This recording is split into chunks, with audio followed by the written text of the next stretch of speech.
Good morning, y'all. Let's talk about resources. One of my favorite resources is the ARBA. It is packed full of knowledge backed by vets and has multiple vets on its committee. It also has professionals who have been raising rabbits longer than I've been alive.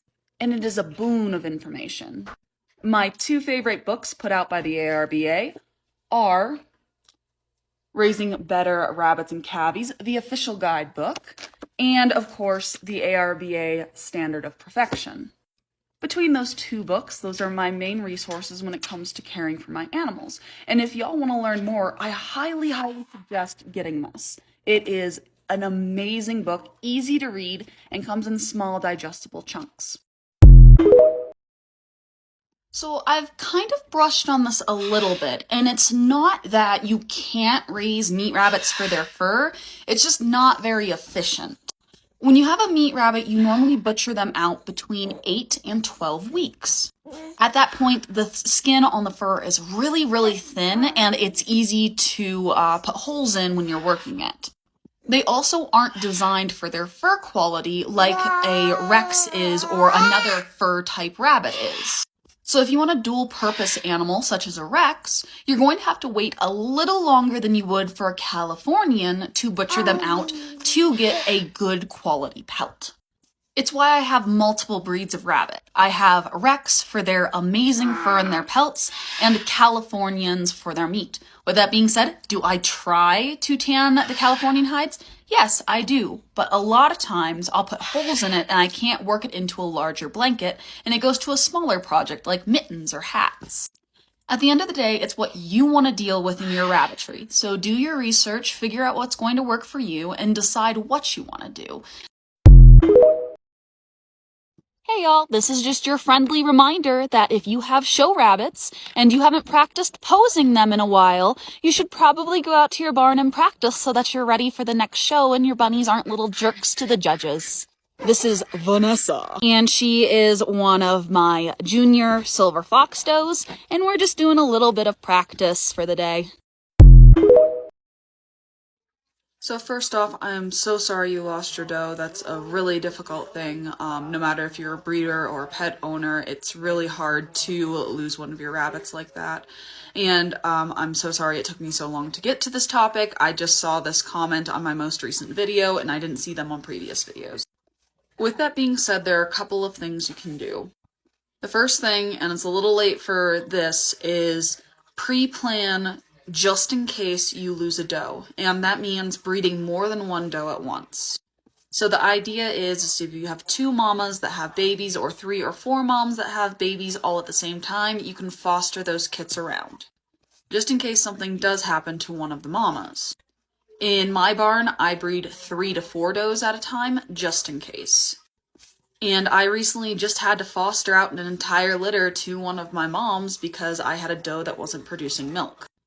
In my opinion, pre-planning for something like this to happen is the best way to prevent problems like this from happening. With that being said, there are a couple of other options you can do if you don't have an extra doe. You mentioned later on down in the comments that your friend had a doe that you were trying to foster to, which definitely works as long as those babies are within a couple of days to each other. If they're not, you can take that mama out of the cage and have her go into the nesting box of the other babies, or you can hold her and have those babies nurse off of her. Another option is bottle feeding. With that being said, bottle feeding newborn babies is extremely difficult, and there is a larger rate of failure when it comes to raising those kids. So my advice is to breed multiple does at the same time to foster them out just in case. So I saw your comment on another video, and I think there's a bit of confusion on Alfalfa versus Timothy, and I think the ARBA has a great chart and example about these different grasses. And on page 82, it goes in and explains that legume hays, such as alfalfa and clover, have much higher protein content and energy content in relationship to the fiber content that grass hays, example Timothy and brome grass, have. But if you want to break it down even further, on page 83, there's a table, and it breaks down digestible energy calorie per pound. And the comparison of alfalfa to timothy is that alfalfa has a 90% digestible energy content in comparison to timothy that only has 81. It also has a higher protein content of 16 in alfalfa compared to 6.1 in timothy, and is equivalent to less mass in alfalfa compared to timothy, meaning that rabbits get better nutrition on alfalfa, and it's cheaper for you as an owner in the long run. By feeding alfalfa, it's a win-win. But then again, I'm not an expert, but the people who wrote this book definitely are. So unfortunately for right now, I'm only selling at our local farmer's market, and I'm only producing enough pellets for really that and my own uses. And I don't necessarily have any at the moment. They're all in the freezer and need to get processed. But I'm hoping here in the near future I can have a pelts video up for you, and maybe someday I will produce enough pelts to where I can sell them outside of the local area. But it's important to us here that we use all parts of the animal that we can, whether it be the meat for eating, or the pelts, or the internal organs that go to the dogs or the chickens, or even the ears that get turned into treats. In my opinion, the more of the animal that we use, the more we honor that animal's life. So 4-H is one of my great passions. I was in it growing up, and I have a lot of 4-H kids that I work with when it comes to my mini-recs and other shows. So I really love when 4-H kids are getting into rabbits and they're starting to get interested in it. It's just an amazing thing. With that being said, I would start with your club. Talk to your 4-H advisors and see if they have anyone who knows anything about rabbits or have any rabbit mentors in the area. And if they don't, what you can do is try talking to other clubs. When I was growing up, you had different 4-H clubs in a single county that kind of had their like specialty animals. Like growing up, I was in a 4-H club called Bumps and Bruises, and we were more of a horse 4-H club than anything else. If you can't get any help through 4-H, check out the ARBA and see if you have any local rabbit breeders in your area who might be able to help you out. Or you can always try to go to an ARBA show and talk to people there. I don't know if you want to drop like your state down in the comments down below, and a bunch of like rabbit people who follow me might be able to help you out. Maybe we have some 4-H people that can help you out even. But the best way to start with show animals is to talk to a mentor and see if maybe you can find someone local to you that is willing to help you out. So when it comes to the internal organs, we do a couple of different things when it comes to feeding our animals. If I'm just butchering out one rabbit, I'll just give all of the organs that are dog appropriate to the dogs. So I'll give them the heart, the lungs, the liver, and the kidneys. And if I only do one, I'll feed it to them raw. Now, the dehydrated organs, after they're done drying, we'll put them into plastic baggies and put them in the freezer where they can pretty much stay indefinitely, and we'll just feed them periodically as treats to our dogs. If I'm doing multiple rabbits, I'll take those organs, I'll cut them up a little bit, and I will dehydrate them in our dehydrator. When it comes to the other organs, they just go straight to our chickens in our scrap bin. So on my breeding videos, I've gotten a handful of comments like this. And sorry, but you're just one of the most recent ones to comment this. And it's kind of ridiculous, to be honest. With that being said, we are not going to go attack people for this. We are going to educate them, because this channel is not about hate, but it's about education. Now, to start off with, unless you have more information, education, and experience than the entirety of the agricultural side of Michigan State University, I think you need a little more education, as what you're saying in your thread is completely opposing what they claim and say. And I quote from Rabbit Track's Breeding Techniques and Management, posted April 24th, 2017 by Michigan State University Extension. In Section 4 under Mating, Paragraph 4, In some cases, it may be necessary to restrain a doe from mating. Do this by holding the doe by the shoulders with one hand, place other hand under her body between the hind legs. This raises her hindquarters to the normal height for service, and move her tail up or to the side. Most bucks will readily adapt to such assistance by the rabbit raiser.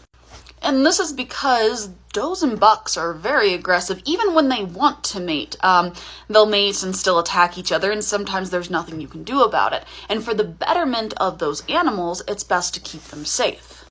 But your mom breeds dogs, so you definitely know about rabbits. You know more than the collective of Michigan State University Agricultural Center. Another problem I have with the flagrancy of these comments, that you are degrading the experiences that men and women go through. By anthropomorphizing these animals, you are diminishing the effects of these actions on humans. There is a big difference between agricultural practice and the human experience. And if you're still thinking this way after this video, and you're still going forward with this idea of thinking, I implore you to do better. These are not humans. These are animals. They do not experience things the same way that we do. They do not have the same emotion that we do. It is time to sit down and center ourselves with our ideas. Do not become so detached from your food sources lest you forget how things work. Dogs, horses, cows, sheep, the list goes on and on. Most places, when it comes to agriculture, do not do things naturally. They do it through IVF or artificial insemination. Naturally can be dangerous. So these artificial ways make it safe for the animals to produce your food. And again, I say, do better. Let's talk about this comment right here, because I get this comment a lot, especially on my butchering videos. I'm going to be blatantly clear on this. I am not going to rehome you my culls. I am not taking them to a rescue. They are not pets. It's a hard no. I am a rabbit breeder, and I breed mostly for meat. The rest of the time, I breed my mini Rex for show animals and for 4-H. That does not mean that you are entitled to my animals. My family needs them. Even when I am done breeding them, my family needs them for meat. My family needs fed. The entitlement of these questions are inappropriate. Not to mention, you want me to be a part of the problem. If I were to rehome my rabbits, odds are they would end up in the shelter. Or if I would just take them straight to the shelter, they'd be in the shelter. I would be adding to the overpopulation of rabbits into shelters. And that is something I hear so often complained about in rescue groups. There are too many rabbits in shelters. I am ensuring that none of my rabbits go there, because they are going to my freezer when I am done with them. Or if I do sell them, I sell them to a breeder who will also put that rabbit in the freezer when they are done with it. We are ethically controlling ourselves to not add to the pet population problem of rabbits. And I would like to pose, if you are a meat eater, you would not give this answer to a farmer who was raising chickens, pigs, and cats. So why pose it to me? What makes rabbits any more different than those animals? A lot of times as a society, I think we are a bit caught up. They're cute, they're fluffy, and through classism of recent years, they're no longer seen as meat animals, but pets. Yet rabbit is one of the cheapest animals to keep for meat. They are the easiest to sustain in a small area.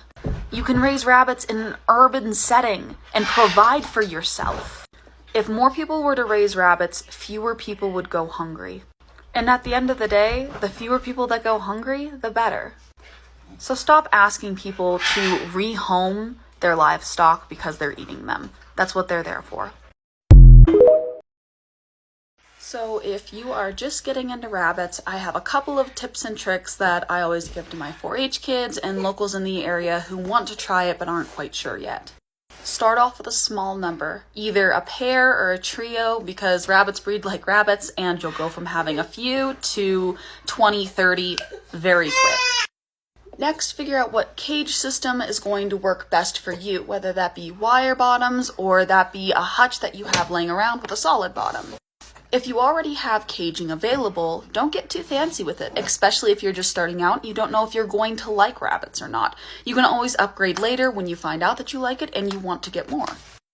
Finally, make sure you're doing a lot of research. Figure out what you decide is best for your pellet feeding, what kind of hay you want to use, and if you want to do anything extra on top of that. Not to mention, research the breeds you want. Do you want to do something just plain meat, such as a Californian or a New Zealand White? Or do you want an animal that is producing fur as well, such as a Rex? But just remember, there's a difference in butcher time between those two because of how long you have to wait for pelts.